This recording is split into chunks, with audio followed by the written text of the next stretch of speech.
Yo, what's going on, everybody? It is Straight Outta Boston, and today I'm back for episode number 25 of my Pittsburgh Pirates franchise series here on MLB 17 The Show. The Tigers defeat the Nationals in the World Series. We are on to the offseason as we will need to hire a new hitting coach after his contract expired.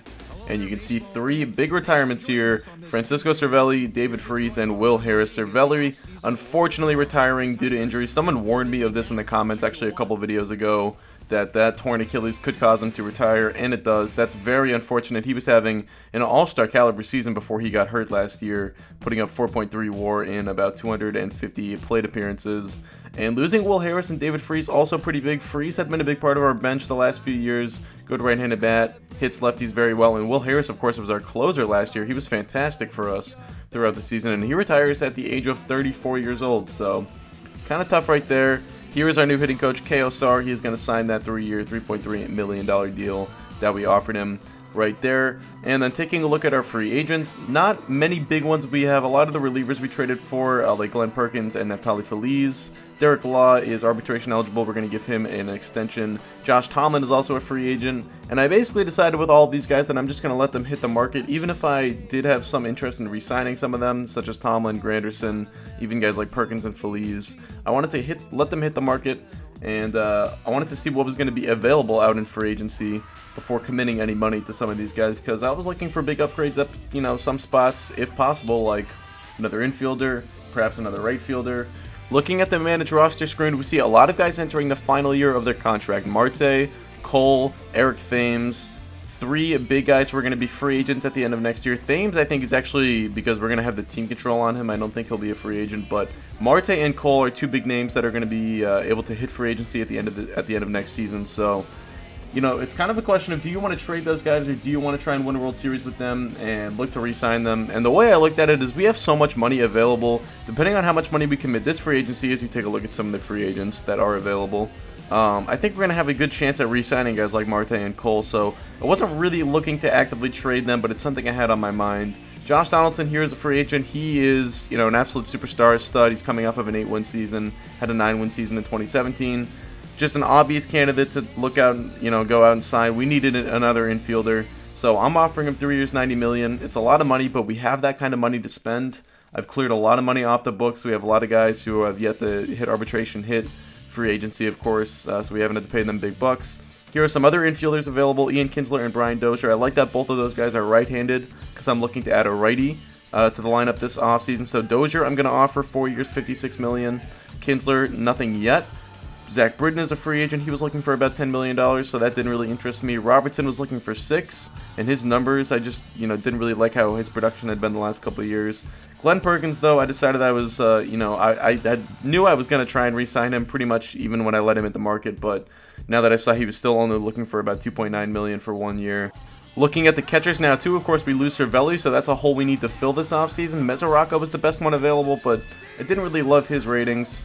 Josh Harrison was also available for only about $5 or $6 million a year, but I was looking to add a little bit more power with the right-handed bat that I add, whether it be through an infielder or a right fielder. Here we go, though. Zach Britton signing with San Francisco. Free agency starting to get underway a little bit here. David Robertson goes to the Mariners. You can still see guys available. Donaldson got a better offer from the White Sox right now, so I'm going to have to up the offer to him if I want him to sign, and I do just that. I go to 4 years and $124. That's $31 million per year, so a little bit more than the 3 years, $90 million that I offered him before. But unfortunately, he does not like our offer. He takes the White Sox offer, even though it was less money. Luckily, though, Brian Dozier, our backup plan, our plan B, he does sign on 4 years, $56 million, so that's a $13 million average annual value. Glenn Perkins also signs on, so a couple former Twins will be playing for us next season. There you see Donaldson rocking his new digs with the Chicago White Sox. So with the addition of Dozier, that kind of left us with a little bit of a surplus in the infield. I still want Alan Hansen to play every day next year, so Forsythe becomes the odd man out. And looking to shop him for a reliever, the perfect guy to get back was Tony Watson, coming off of a good year with Washington, but only with 1 year left in his contract. Washington showed an interest in getting rid of him if they could get Forsythe, so we did that deal. We threw in another kind of depth prospect to make that deal work. So looking at the starting market now, you see Gio Gonzalez, Josh Tomlin there. A couple other names that kind of had me intrigued. Drew Pomerantz was one of them. And you can see I'm shopping around Jameson Tallon, looking at some potential offers for him. And the more I thought about it, the more he kind of became the guy that I thought could help me solve my new hole at catcher. Because obviously Tallon, he's 27 years old now, only a 75 overall, so I don't really have high hopes for him reaching that potential that he has. But still a lot of value around the league, and catching, you know, obviously it's not a lot of good catchers out there, not a lot of catchers who are good with the bat, good with the glove. They are few and far between, and the ones that are really good are, you know, high commodities. One of those guys is Gary Sanchez. The Yankees just signed Devin Mesoraco to a pretty big contract, so it made me think they would want to trade Sanchez, who hasn't really filled that offensively. The last 2 years his OPS has been under 800, but his defense has made him still a very valuable player. So I'm looking at him as the Yankees look to replace him with Mesoraco, who they just gave about $16 million a year to. So I'm looking at potentially giving up Tallon. They also showed interest in this Yoenis Frederick, a potential second baseman that we had in our system, so I decided both of those guys were expendable along with Yudi Garcia, and that is the trade: Tallon and Frederick for Gary Sanchez, who is the newest Pittsburgh Pirate. So now that we traded Tallon, my immediate need is starting pitcher, so I go right to Josh Tomlin. I offer him 1 year, $4.5 million to re-sign with us. Curtis Granderson, I also look to offer back a contract and probably bring him back as the fourth outfielder slash depth. Mike Napoli also looking to bring to Pittsburgh, not bring back, potentially as a backup first baseman. Kinsler's still out there looking for about $12 million a year, but after we got Dozier, I still don't really have a need for another infielder, with Alan Hansen still probably going to be the everyday third baseman now next year. Here were some depth infielders that I signed at minor league contracts, though: Oliver Wilson and Troy Hendrick, both looking very good. Wilson was a B potential, only 18 years old, and already a 75 overall, so I have a feeling he can make an impact at the major league level either next year or the year after that. And you see now a bunch of guys accepting the contracts we had offered to them, including Josh Tomlin, Connor Gillespie. Here's Jerry Blevins, a lefty who is still out on the market looking for about $2.5 million. So that's what I'm going to offer him. Charlie Morton also looking for about $2.5 million to be brought on as a starting pitching depth. I gave him 2.4. Feliz also still out there, as at this point I'm really thinking about guys who I can use to fill out the bullpen.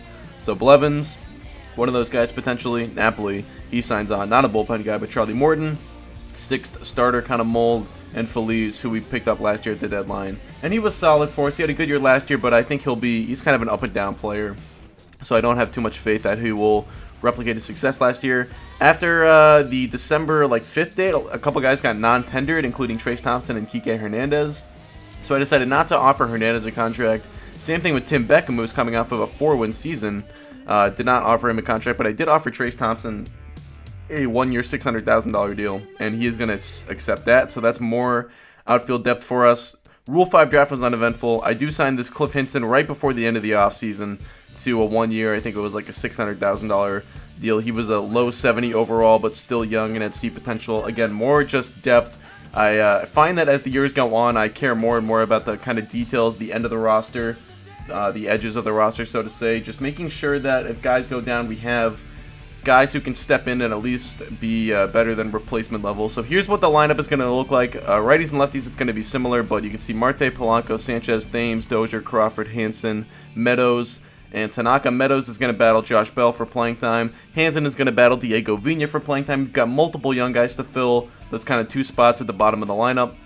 As for the rotation, Drew Hutchison is the 5th guy for now, but Antonio Liriano is going to be called up at the end of April. He's actually going to be the starter in the first video I make for this next season, so I probably won't play a game till the end of the month. Maybe a Cubs game there, or probably Cubs looking at the calendar right now. But anyway, that is going to do it, so hope you guys did enjoy. Let me know what you thought of the moves we made in the offseason. I think we're going to be an improved team next year. We were already really good, so we were playing with a good base, and we add Dozier, which I think is going to lengthen our lineup, give us another strong righty bat. I think the question is going to be, can the rotation pitch quite as well as they did last year? They had an outstanding year. I think we were 3rd in the National League in ERA as a staff, both bullpen and rotation. So I don't know if we're going to be able to replicate that. That's going to be tough. Tanaka had an all-world year. Nova had a great year. Tomlin had, probably a year he's not going to have again. We'll see if the bullpen is improved, though. We get Watson back in the mix to kind of help offset the loss of Will Harris. So that is going to do it. Like I said, let me know what you guys think. Thanks for watching, and I'm out. Peace.